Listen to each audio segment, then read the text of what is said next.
భిన్నమైన విశిష్టమైన అవతారం.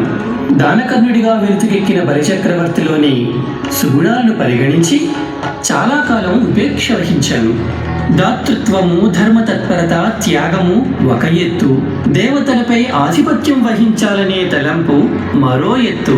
అవును ప్రభు, ఇన్ని సుగుణాలు ఉన్న బలిచక్రవర్తి ఇంద్రుని ఓడించి ఇంద్రుని రాజధాని అయిన అమరావతిని చేజెక్కించుకోవటంతో ఇంద్రుని మాతృమూర్తి అయిన అదితి శోకతప్తురాలు కాగా తాము ఆమెకు ఉపశమనం కలిగే విధంగా ఆమె గర్భాన వామనుడిగా జన్మిస్తానని వాగ్దానం చేసి నెరవేర్చారు కదా ప్రభు.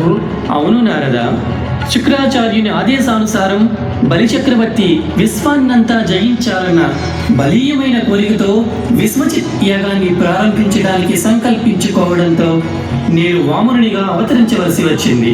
తదనంతరం తాము ఒక పాదముతో భూలోకాన్ని, మరో పాదముతో ఆకాశాన్నంతటినీ ఆక్రమించి బలిచక్రవర్తిని మూడవ అడుగు ఎక్కడ పెట్టామంటావని అడిగారుగా. అప్పటికే నా దివ్యత్వమును గ్రహించిన బలి అత్యంత వినమ్రతతో నా తలపై ఉంచండి అని కోరాడు. వెంటనే అతని శిరస్సుపై పాదము మోపి పాతాళలోకములకు పంపాను. అన్నట్లు నారదా, నీ ఆవిర్భావానికి ఈ వామనావతార సన్నివేశమే మూలము కదా. అవును పరాత్పర, తమ దివ్య సుందర విశ్వరూపమును చూసి పులకిత మనస్కులైన బ్రహ్మదేవులు తమ పవిత్ర పాదాన్ని కడగాలన్న సంకల్పంతో నాకు రూపకల్పన చేసి నారము తెమ్మని ఆజ్ఞాపించారు. నేను తెచ్చిన నారముతోనే తమ దివ్యపాదమును కడిగారు. నార అనగా నీరు అని అర్థము, దా అనగా ఇచ్చినవాడని అర్థము.